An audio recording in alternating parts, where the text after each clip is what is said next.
So we can go ahead and get started, and then if folks come in while we're going through the introductions and the other non-voting items, we can then move the item that requires a vote to the end when we have another member sign in to give us the quorum. So with that being said, I will turn it over to the chair to call us to order.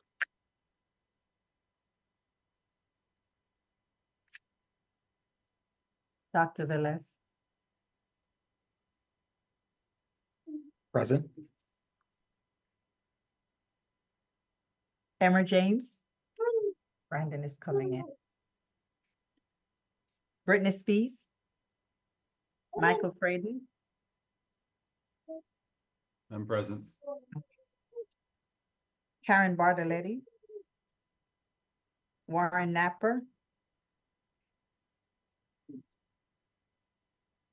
Tambila Covington. Present. Eusebio Velez. Brandon Present. Williams. Sorry. Brandon Williams is connecting. Louis Finney. Present. Stacy Francis. Brandon Williams. Present. Okay, thank you.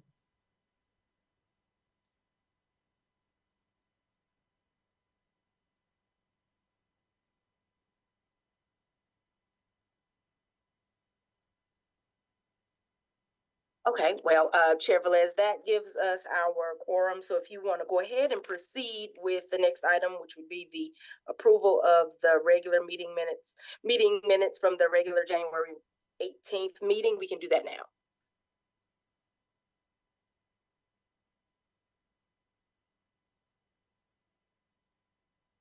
Do I have a motion to approve the minutes for the meeting in January?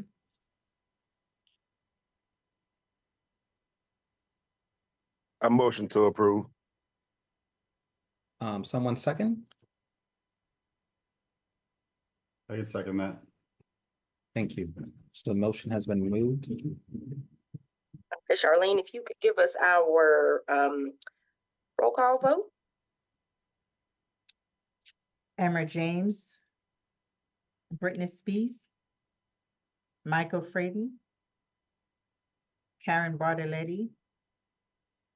Warren Napper. Tambila Covington. Yay. Keisha. I was saying you got to give him a chance to answer. Eusebio Velez. Yes. Brandon Williams. Yes. Louis Finney. Yes. Stacy Francis. Thank you.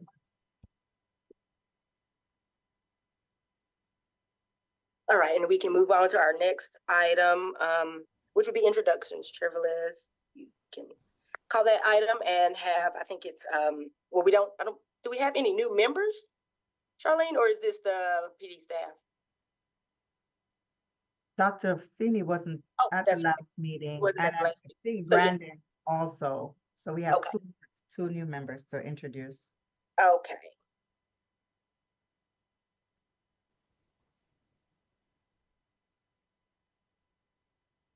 Okay, so for our two newest members, we'll just, I guess we can go around and kind of introduce ourselves to you all, and then you all can introduce yourself to us and tell us a little bit about you. I am Takesha Red.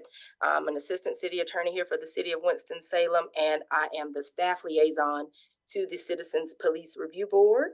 And I will turn it over to my esteemed colleague, Charlene, to introduce herself. Hi, I'm Charlene. I'm the secretary, and I've been with the city attorney for 7 years.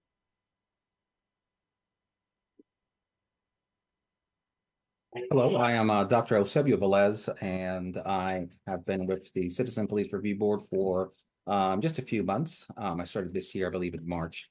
I work at David King Davey Community College as Director of Health Programs for Continuing Ed. Good evening. I'm Reverend Tambila Covington. I'm pastor. Oh, I think she this broke. United as a Community Engagement Impact Director. I have been with the Community Police Review Board for, I think now going a little over a year. It's been over a year now.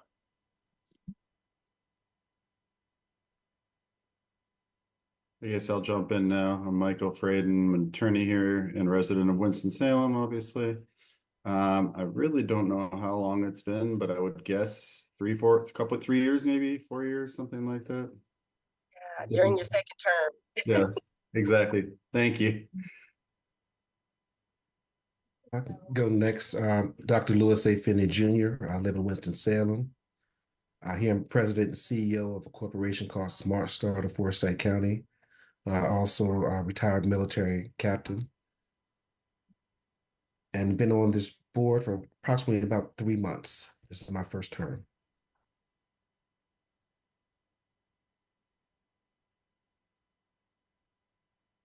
Okay, Reverend Napper, if you want to go next.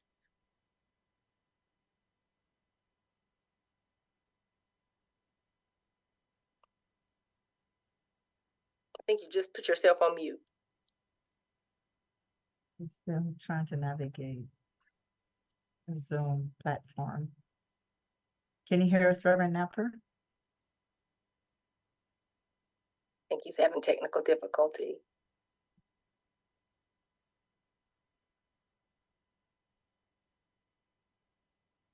Okay, we'll come back to him. Brandon, if you want to go ahead and introduce yourself. Sure. My name is Brandon Williams, a citizen of Forsyth County. This will be my first term, and I would say this is my, I guess officially, since I don't think we had quorum the last convene. So I would say this is my first official meeting. Welcome. Okay, now Captain Pritchard, if you want to introduce your staff. Good evening. I'm Captain Crystal Pritchard. Can you guys hear me okay? My microphone sometimes struggles. I've been with the police department for basically 20 years next month. And I'm our professional standards division captain.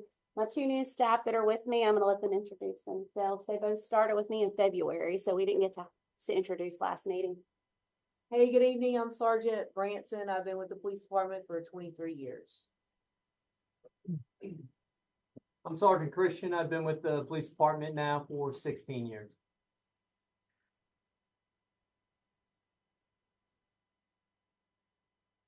Thank you so much. Now, Dr. Velez, we can proceed with our calling our next item for business. We will review the quarterly reports. I'll hand that over to Crystal.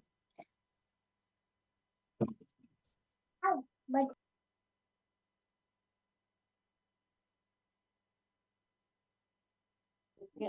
Can you hear me now? I can't hear. One of y'all speak because I can't hear y'all.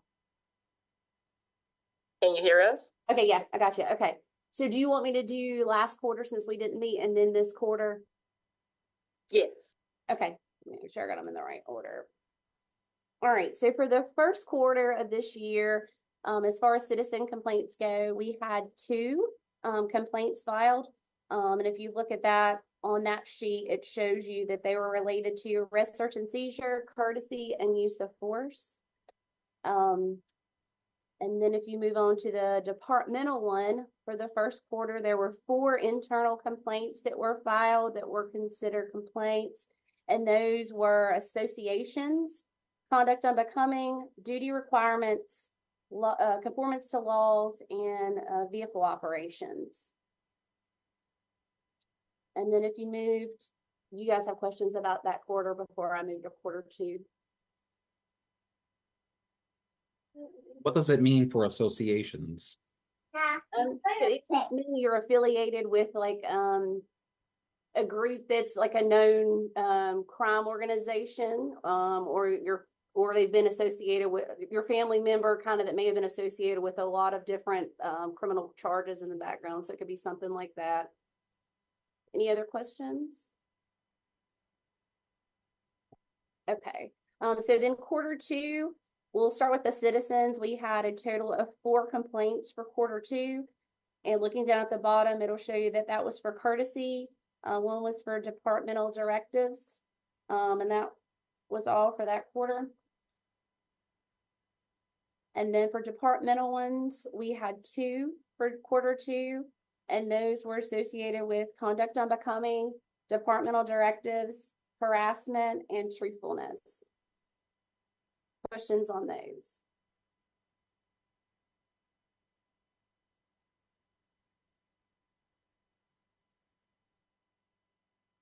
Question about the truthfulness.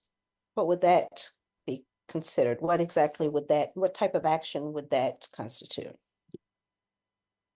So it basically is an allegation that someone was untruthful in some portion of their job.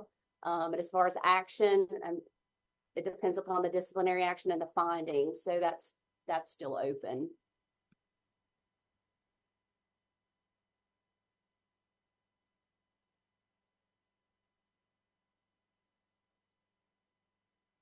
And that was in the second quarter, correct? Yes, that's correct. Second quarter, and we are in the third quarter now? Yes. Okay, thank you.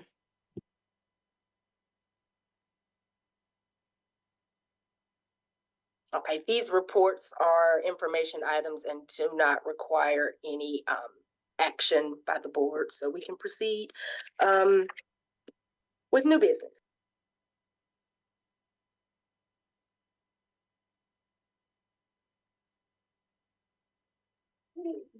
So for the new business, there is a new attendance requirement for city appointees to boards and commissions. I believe Keisha can help in elaborating that a bit more. Yes. So in your meeting packet for this quarterly meeting, we included a copy of the ordinance that City Council adopted on June 3rd to take effect July 1st. And it talks about attendance. Some of our boards meet monthly, some of them meet quarterly. But in order to ensure that there are enough people on the board for the board to conduct whatever business it needs to, City Council saw fit to implement an attendance policy, and it applies to all boards, not just this one. And it requires, in essence, a city-appointed board member to attend at least 65% of regular and special meetings of the body held in any calendar year. That attendance requirement will keep you in good standing and eligible for reappointment. And there is a category for excused absences that's been added. And so if there's an absence and it falls under the category of excused, it will not count against you for that 65% requirement. And members would be permitted up to 3 excused absences per calendar year. And the categories that would include excused absences or are illness or medical related absences, funerals and or bereavement, birth or adoption of board member's child, and for up to 90 days after the birth or adoption, and military service. And so what we would ask is, in the event that, and usually you all are very good about doing it, email Charlene and I to let us know once we send out the meeting invite whether or not you are able to attend. But the ordinance requires that it should be made formally in writing via email to the mayor's office, city clerk, and board staff advisor. And it gives you up until 1 week of the date of the missed meeting. And any absence that doesn't meet that criteria would be considered unexcused. As I said, this would take effect, or took effect July 1st. And so it would be in effect for us starting third quarter and going forward. Initially, I had put on the agenda that we may need to consider an amendment to our bylaws to make sure that it was consistent with what the council ordinance required. But our bylaws don't address attendance and absences, so this doesn't have to be incorporated into our bylaws because it is in the ordinance that gives the community, it's enabling. So we're fine on that piece. Does anyone have any questions?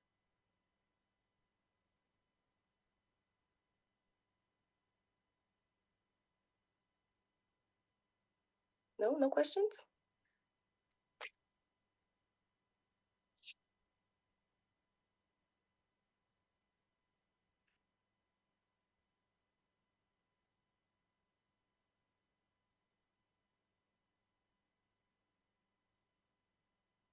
Okay. Well, then, as always, if you have a chance to read it and digest it and think of any questions going forward after tonight's meeting, you're free to email Charlene and myself, and we will answer the question or get you an answer to the question in a timely fashion. And depending on the nature of the question, very well may circulate it for the benefit of the entire board. So feel free, if you can't think of anything tonight and something comes up, you can always get in touch with us. Yeah, sorry, Kitch, I do have one question. It's just regarding the attendance rationale. Let's say, for example, if it's a work excuse, that would not be considered. If the person actually had to work during that time because of a work schedule conflict. No, it doesn't. That one's not what in the list of excuse categories adopted by council. Okay, thank you. And as I will say, we're unique in that we only meet quarterly, and then in the event that there's a review, those would be special meetings, which would account towards that attendance requirement. But there are boards that meet monthly, and so they would have more meetings, and so that 65% requirement, I think it's just for these, I'm going to say, unforeseen circumstances, because typically since our meetings are set by the ordinance, we meet quarterly every third Thursday.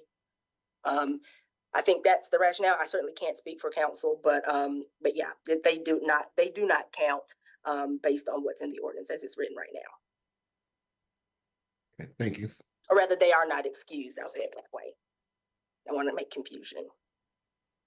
I do have a question related to any type of policy or regulation put in place by council. So if it's pertaining to a particular committee, would the committee not be informed prior to a vote being placed before them, so that we at least are prepared in understanding what our roles and responsibilities? Because I think that's a great point pertaining to work establishment. I know we do not meet always, but it could very well be that there is, a last minute or some important matter of concern when it comes to work that could be a concern for attending a certain meeting, as it was for me in the previous meeting. So is there any way that we can be informed? Well, going forward, should one pop back, I mean, I can do it because I'm the staff liaison for this board, and to the extent that I see something that may fall within this criteria, Charlene and I could send something out to you, but I certainly can't speak for the other departments and the other boards.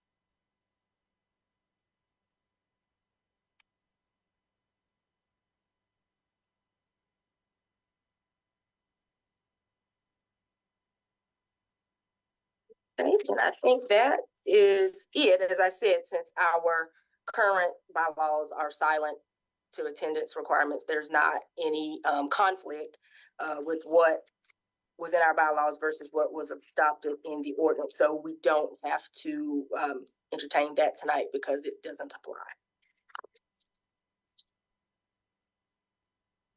And with that, I will turn it back over to Dr. Velez.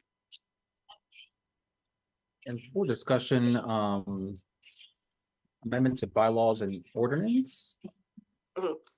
Yeah, that's what I was just saying. Okay, At I the got you. time, we put it in there just in case, but after I reviewed the ordinance, I found out it wasn't applicable. So there's not anything that needs to be added to this particular board's bylaws because since it's in the ordinance would supersede the bylaws. It seems like we have reviewed everything for this meeting, and it would be time for adjournment. Unless there's anything else, any new business. Questions? Questions, comments? Yes, I would like to ask a question in way of how can we better advocate for this particular council, this committee, when it pertains to the work at hand as being a citizen police review board? How can we better advocate for the citizens, but also the police department, being it that the information that is provided, it is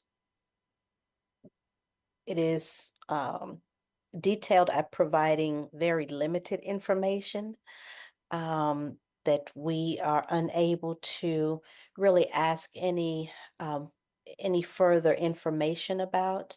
I would certainly like to know how can we better advocate on this board rather than just being the listeners, the witnesses to the information that is simply presented before us. I'll say this board exists at the pleasure of the city council, and the charge of this board is found in the ordinance that created this board. This board is a review board and not an advocacy board. So in terms of if as a board advocating, that's not one of the items or duties that council invested in this board. Now, as a private citizen, if you wanted to engage with either your elected official or the mayor's office on that point, you could certainly do that. But there is not a mechanism as of right now that would allow this board as a whole to advocate for any particular change. I would also point out that certain information is covered by statute. And so some of it you don't get because it's protected.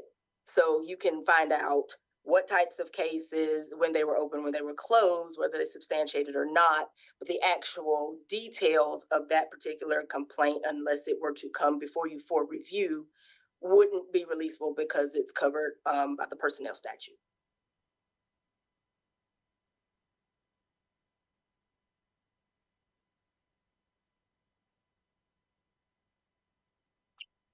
So I just have a follow-up question.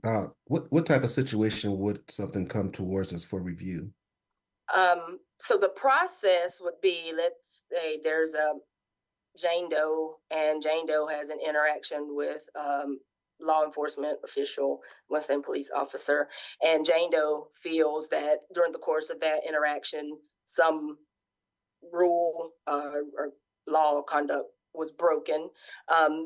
She would initiate a complaint, and the complaint would make its way through the internal investigation process by the Professional Standards Division, and there would be a decision made by the chief of police to state whether or not the action was appropriate, inappropriate. In the event that, let's say, Jane Doe got the letter and Jane Doe was not satisfied with that, Jane Doe would then file for a review, and then that is where this board would come in. Thank you. You're welcome.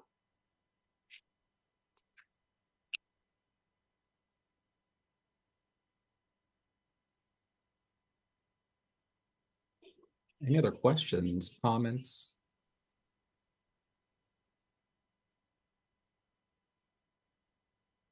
The motion for adjournment of the meeting. So move. Second. Second. Thank you. So the motion has been moved and second. I thank you all for coming, and I hope you have a good evening. Thank you. Thank you. Thank you. Bye-bye. Have a great Okay, evening, bye-bye. everyone. Thanks. All right, bye-bye. Thanks.